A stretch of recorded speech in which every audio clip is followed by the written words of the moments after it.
So on today's show, I wanted to talk about dicks.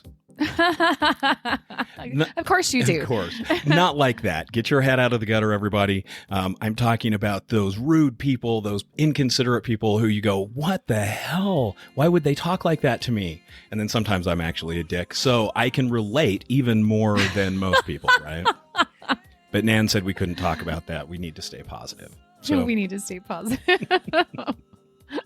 So listen up. Here comes the show. Welcome to the Mormon to Medium podcast, where we'll talk about spirituality, the paranormal, religion, and my journey going from Mormon to medium.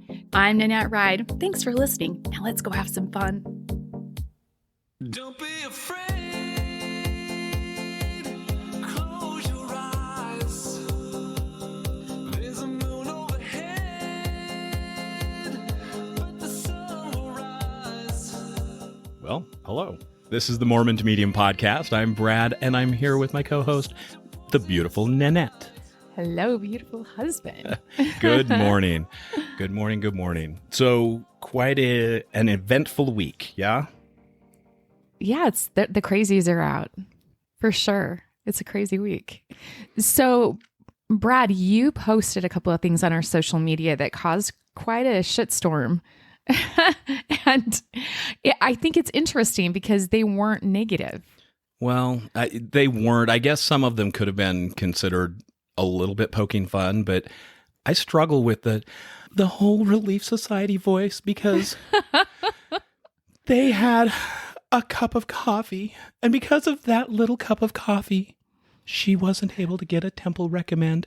Okay. And neither were any of her children who drank coffee with her. It's absurd.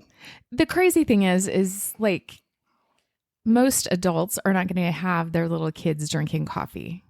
So it's not going to be something that is seeped into them through childhood and adulthood. And well, but you've got to realize that if you're a child and you see your parents drinking coffee, you're probably going to drink coffee when you get older, right? We have friends and they don't let their kids drink coffee, but when they get older, I'm sure they will.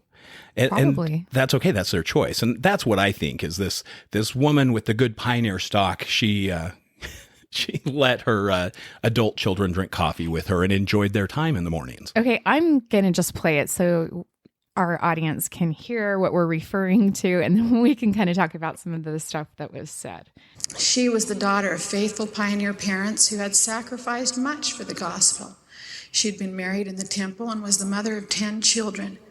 She was a talented woman who taught her children how to pray, to work hard, and to love each other. She paid her tithing, and the family rode to the church together on Sunday in their wagon.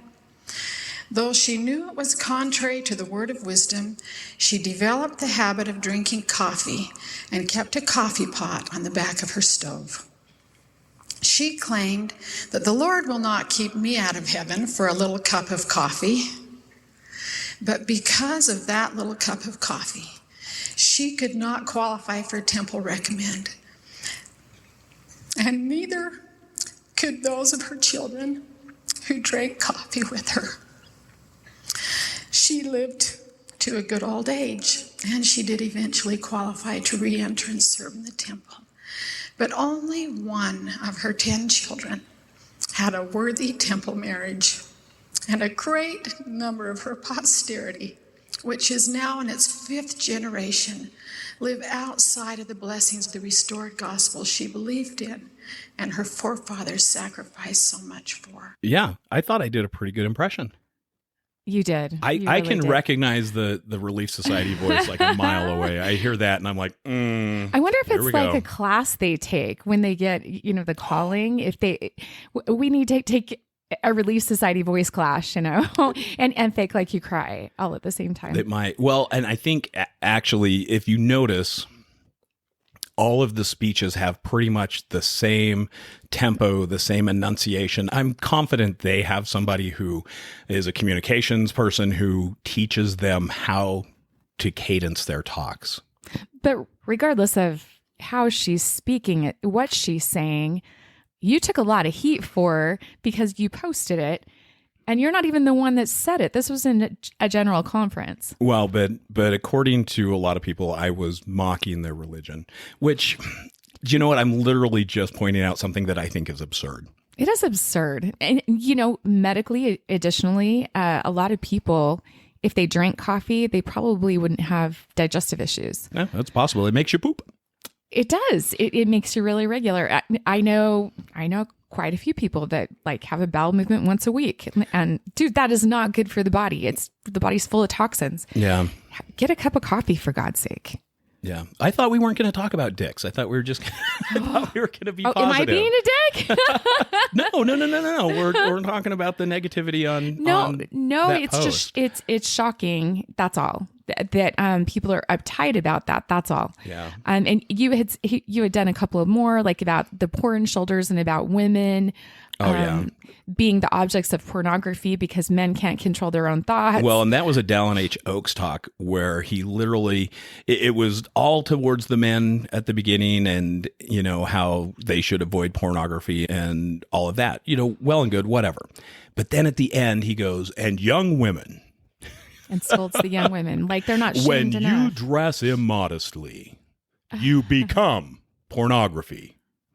And I take offense to that. Women don't become pornography. If you are a pervy old man and you look at a girl who has exposed shoulders and you start getting lustful thoughts, that's your problem, not hers. How in the world is it okay to justify blaming women because a man doesn't have any self-control or can't look at a woman and go, you're a person, you're a woman, without having lust? It's absurd. It is absurd. And it just adds to, what they do to women.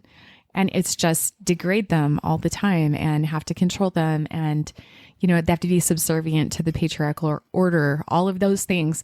And women, they create with God. I mean, they should be on a pedestal and should be treated with more respect than anything. And, I just want to point out, men play a fair share in that creation too.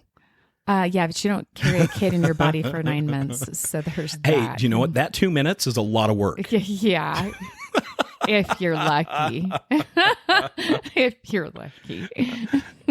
But seriously, I'm realizing by some of these posts and some of the ways I have even been approached on social media lately. Yeah, you got called out.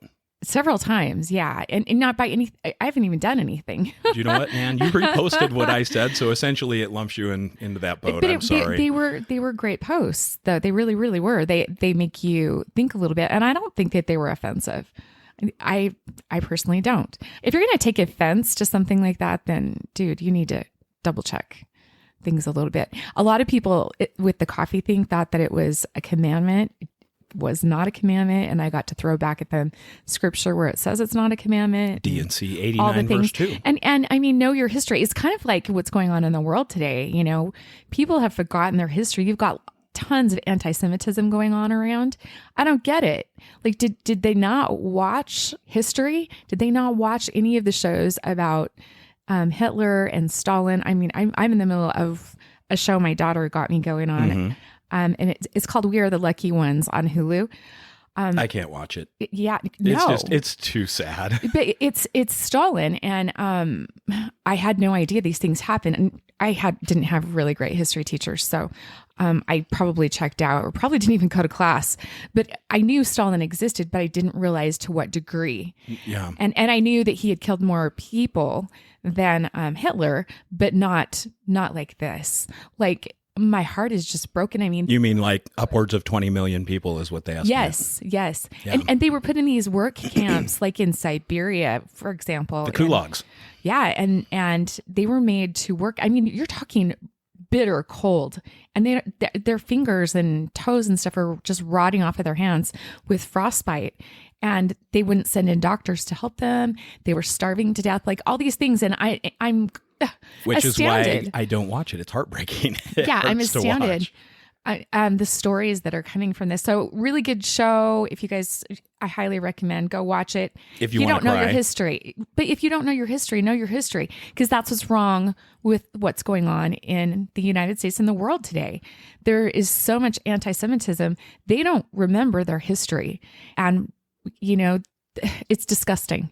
It really, really is. And none of us are purebreds. None of us are anything. And we should respect each other. Let me throw out this. This is going to be an unpopular opinion. Is it positive? well, is it kind? If it's not, Is being anti-Semitic and siding with Palestine different than being anti-Semitic and siding with the Ku Klux Klan or white supremacists? I mean, technically, I guess it's the same. The thing is, I've seen interviews where people have gone on some of these campuses where these kids are doing these Palestinian protests that are going on and that are breaking out into fights and all those things. And they're asking them, like, why are you here? Well, we're standing up for Palestine. Well, why? Well, I'm not really sure. My friend just got me to come. Or do you know what I mean? They just want to be a part of something. They have all this energy and they want to be a part of something and they think they're doing something good, but they don't know their history. Maybe they should go to church and then they could be a part of something. Yeah. Mm-hmm. Did that trigger you? You're such a dick, Brad. You're like, no. No. No, no, you know what? I have zero story about people that want to go to church and that's where they need to be awesome. Totally awesome. Just don't forget about your spirituality because that is where the sweetness in life lays. It really is. And I think that that's a good segue into some of the things we wanted to talk about, right? Like, obviously, I threw out the dick thing, and that's not where we want to go. We want to stay more positive. And one of the things we wanted to talk about was spirituality and how you can maintain that close touch with spirit, right? Well, we're all divine, right? We all came from our divine creator and we have divinity in each of us. And when we're in touch with that divinity, we find peace and happiness and we learn to create, we learn to manifest. And that is where life isn't hard. You know what I mean? You literally can go with the flow and that's where you begin to heal generational traumas and, childhood traumas, old emotions, old belief systems that aren't even yours.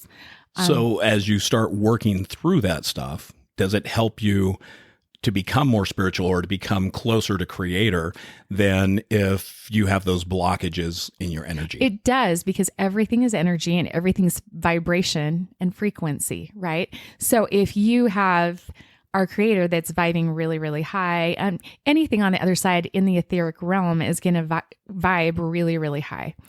And for us to be able to communicate with them, get information from them, which we should. We have a crown chakra. We have a third eye chakra. That's your clairvoyance, your ESP. Yes, you're supposed to have that. Your crown chakra helps you get the download from the other side. And you have a whole entire team, spirit guides, angels, ancestors that are there to help. And you should know who they are. And if you don't, you need to find out because they're there to help and they can make your life so much sweeter and so much more rich. And that's, if we start to live from the spirit out, we're going to be more peaceful. We're going to be less reactive, more purposeful in our life and more happy. I can see that. Absolutely. When you're vibing high, it just happens. There's going to be less sickness because sickness is a low vibration. And if you're a high vibration, you won't get sick. So how do you protect yourself against those low vibrations? Because I know a lot of times, you'll have bullshit that happens, right? And it brings you down. It does. So what do you do about that? Well, if you're living from spirit, from the inside out, it's a choice. Am I going to engage this or am I going to just let it pass by? If you choose to engage it, you know that it's going to pull your energy down. Most of the time, what everyone should do is walk around with their protection up around their energy so that they're in charge of how much energy they spend. Like if you've ever been in public or in a really negative area or with a negative person, and then you leave and then all of a sudden you're just exhausted. You're like, I got zapped. Yeah. Well, it's because they sucked all your energy away and there's none left for you, Yeah. but you let them. Energy vampires are a real thing. It happens. I mean, we've all been around people like that. Right? Yeah. So being aware of your energy and how you spend it and what you do with it is so, so, so important. Well, and you teach people how to protect that in your shamanic balances, right? I do. Yeah. Regularly. And also clearing your energy. Your energy is kind of like a mosquito netting. And throughout the day, you get little bugs on the outside of it, and you have to be able to clear things off. Otherwise, things get a little hazy and it's hard to get the messages that you need to get. And so clearing that off and being really clean with your energy, really clean with your intention, your manifestations, and present in your life in the moment, just being instead of worrying about what's going to happen in the future or what's happened in the past. Those are the things that stick you. Those are the things that drag your energy down. That's a really good analogy. I like that with the mosquito net. And I've never used one, but I saw them all the time on like Doctari. Do you remember that show? Do. Oh my gosh. You're showing your age, babe. Clarence, the cross-eyed lion. I watched a lot of reruns when I was little. That is so funny. Yep. And I always thought their little Range Rover was so cool. Is that why you want a Range Rover? It so might bad? be. I don't know. I bet you it is, because every time we see one, you're like, oh, that's such a good looking car. And I'm like, yeah, but you keep telling me how they're pieces of crap. Well, they don't. The old ones seem to last, but the new ones are, I don't know. They're not last. They don't seem to last. They don't have break very down. good ratings. No. They do for a minute. So you could lease one for a couple of years and be fine. But I don't think I would want to buy one. Interesting. Yeah. I bet you it's linked to your childhood. You got good memories. Maybe that's it. I just want to go and hunt for Clarence. Can we paint it like a zebra? A zebra? So, Brad, I got a question for you, because you have all of these people that say negative things to you, like about your posts and things like that, and you literally, it's water off a duck's back for you. How do you do that? I don't care what people think. Literally, it's like, I don't know. And I think, all right, let's go back to the beginning. Oh no. So in high school, everybody's concerned what everybody thinks about them, right? And they're like, oh my gosh, am I popular? Am I cool? Am I a dork? Am I, you go through all of those thoughts and feelings and emotions, right? Everyone does in high school, because you're learning who you are. Right. At some point, you have to take the high school and you put it away. It goes behind you and you go, I learned from that who I actually am. Because life isn't high school.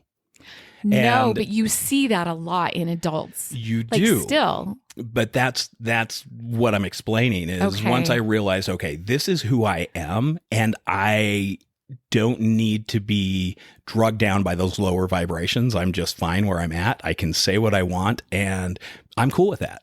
I'm fine. Really, the only person whose opinion matters to me is yours, my grandkids, my kids, mom, dad, maybe. I don't know. And even then, I'm good enough to go, I can stand in my own space, and this is who I am. What you see is what you get. I'm not going to have any hidden agenda or, anything that you don't know about. The thing is though, energy is energy, and you're getting thrown shade. Mm-hmm. And so it's still energy getting thrown at you. So how do you deflect that from sticking to you? How do you do the water off a duck's back? How do you intentionally push that away? I know you don't give a shit. I get that. And by the way, that was part of your I know I'm New supposed Year's to give a resolution. shit, right? You're supposed to give a shit. Well, but about people, not about people's opinions. It's different.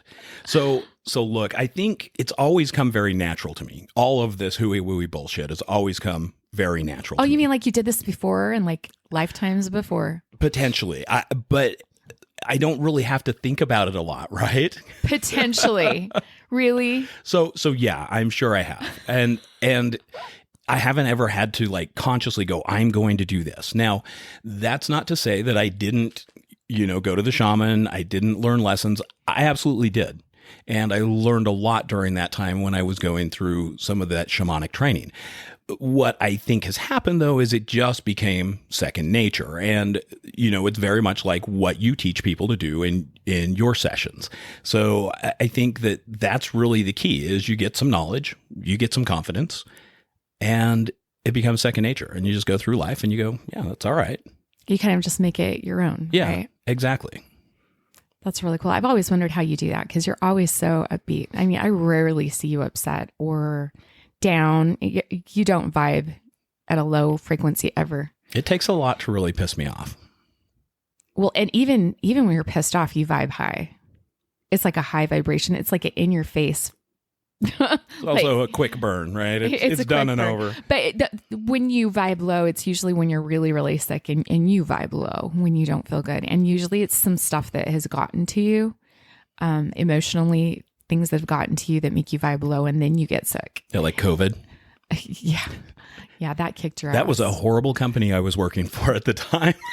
It was so bad. But the company it brought you down first, and then you got COVID. Yep. And you got it so badly you almost died. And I literally thought I was going to lose 2 husbands in the month of January, like terrified. But you wouldn't have been vibing low like that if you hadn't have been beat down by your job. Fair enough. So Yeah. I just think energy is just so interesting, and I've always wondered how you handle it, because you are up more than down most of the time, and you just don't. Yeah, you don't let people bother you. Man is that they might have joy, right? Dude, I had Like- somebody ream me yesterday, and it bugged me. Like for a couple of hours, it bugged me. Did you let that bother you that long? Just for like a couple hours, only because, I mean, the person that did this, dude, she was not kind. Well, she wasn't kind when she said it, but she's been kind to you for a lot of years. She was a good friend, right? You know, she wasn't accepted in our ward. Like, and so we were kind of the outcasts, you know, so that's how we became friends. And she literally was my visiting teacher for years upon years upon years. And I wouldn't. What's a visiting teacher? It's someone out of the Relief Society that would come to your house and visit with you. They call it a ministering sister now. Now, yeah. Anyways, And they being the Mormon church. yes. Yeah. But that's how we became friends. Okay. And then after Corey was killed, she showed up a lot. But she was really, really, really awesome. And then over the cup of coffee thing, she reamed my butt. Like, let me know that I was not a good example, that how dare I, you know, disgrace Corey, like all the things, like so low. Like, Well, and I think she really took offense at the end of that video where I go, what the fuck? but yeah, if people know you, that's funny. Okay, so maybe it goes back to even when I was in high school, I just didn't give a shit. yeah. I don't think I gave a shit. I was just, I'm going to be me. But I do remember a lot of times, like, I never went swimming when I was a kid. I loved to swim, What? but I never went swimming You're a because guppy. I thought I was fat. What? And so I did not want to go swim because I thought I was fat. You were not fat. You're So Body that is was amazing. So that was my big issue is I was very insecure. wow. Yeah. So I had things to get over, and a lot of things, and most things, I just didn't care. I was just me, whatever. And especially when, you know, your girlfriend gets pregnant in high school, you learn to just go, okay, it's just all water off a duck's back now. So you kind of just grew some. I grew up very fast because I had a teenage pregnancy. Yeah. That's interesting because it was completely different. I mean, I had the teenage pregnancy as well. And it was very different being a woman with the big fat belly, you know, going through that and all the judgment and all the stuff. I mean, because it was more That's shame absolutely true. than anything. Yeah. And just beat down like you would never be worth anything. No one would ever want to marry you. I never thought in a million years I'd have a hot guy like you. Like never. Because I, you know, got knocked up when I was 16. Yeah. That was something that would be held over my head for the rest of my life. How ridiculous. But I believed it at 16 because I was told that. Yeah. Like, oh, just Well, you were also pornography. So so detrimental to a young mind. yeah, definitely. Not okay. But thank goodness those things can heal, right? Absolutely, they can, and that's the cool thing, right? So we can all grow up. We can learn from our mistakes. We can learn from our past, and that's just like you were saying. History is there, so we learn from it, which is awesome. And you know, we can't destroy our history because we don't agree with it. We have to study our history so we don't repeat it. Exactly. And we will be bound to repeat it if we forget Yeah. it. And that's what we're seeing. Like, Well, and there's a lot of people and institutions that want to delete history, their own history, other people's history, so it matches their narrative currently. yeah, that's not cool. It's not okay. I think those of us that know better need to keep standing up and standing in their way and saying no. How about no?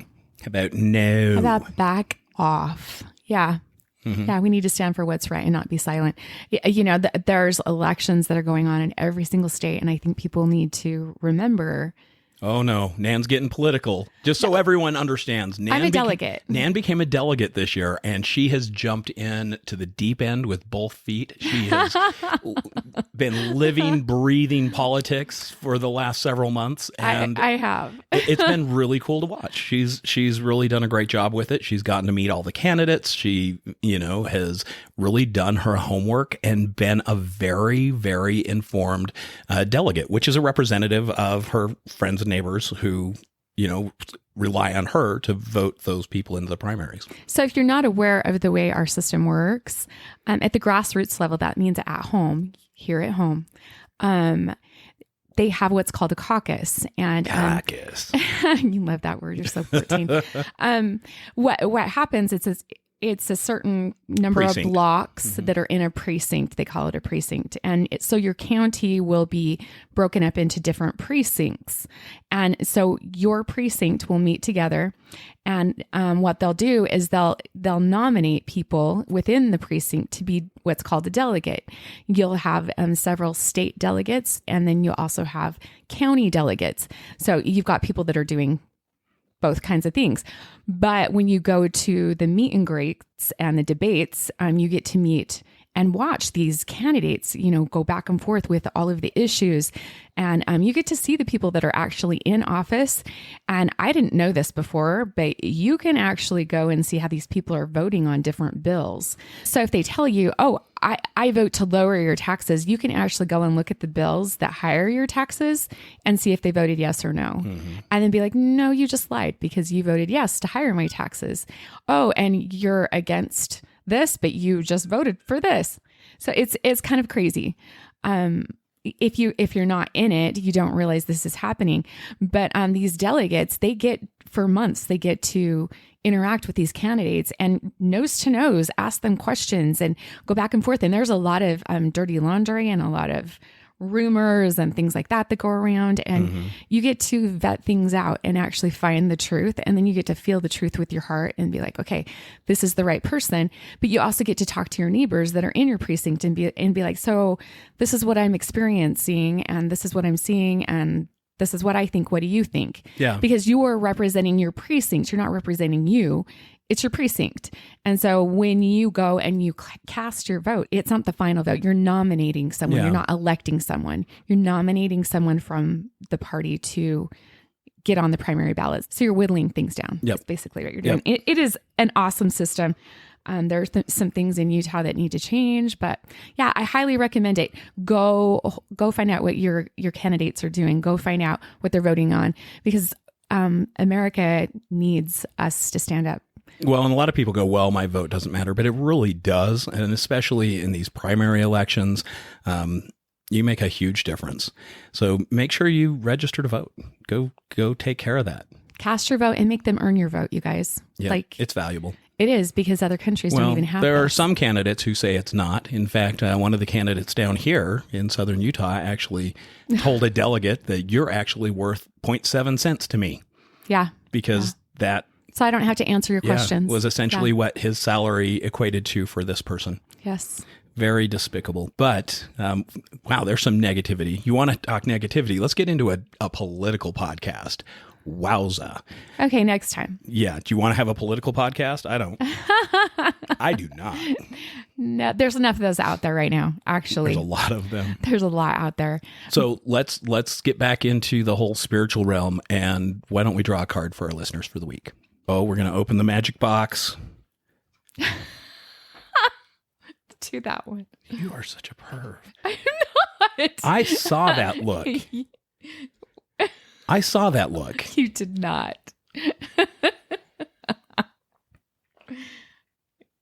Okay, what are we drawing for? What is out there for our listeners for this week?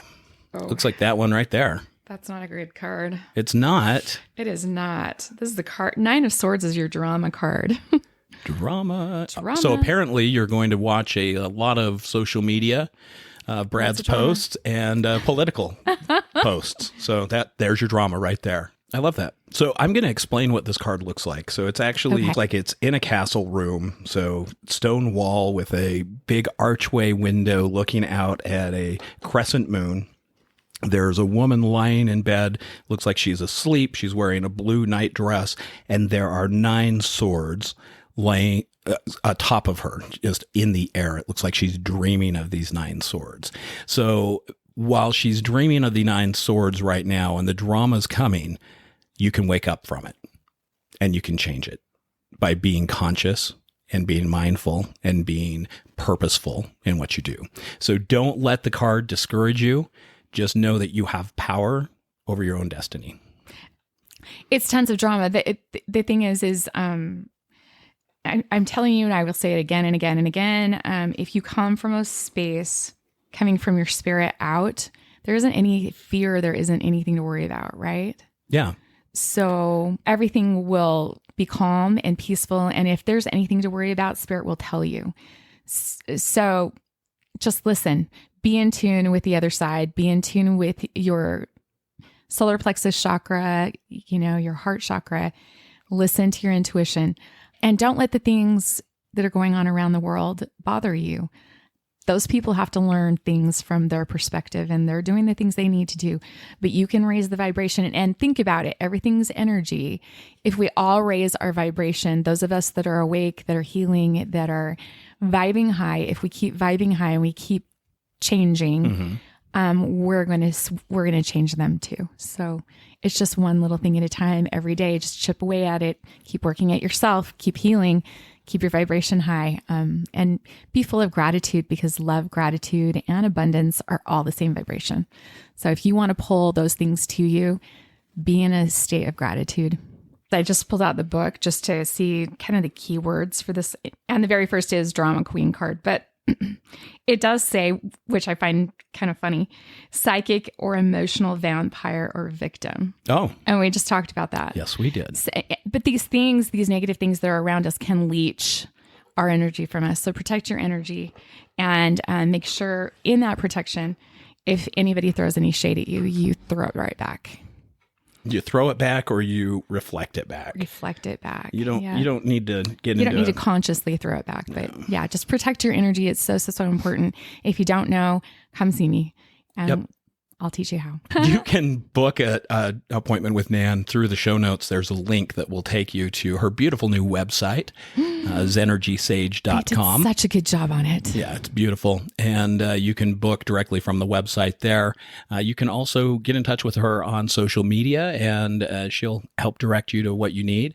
And make sure to follow us on Instagram, Facebook, and please, if you like the show, give us a great review. If you don't like the show, you don't have to leave a review, but let us know what we can do to be better. Exactly. And you guys, thank you so much for taking your time to listen to us and to support us. We love you, and we send you lots of good vibrations and energy. And we hope you have an awesome week. We'll see you On the other side of the veil.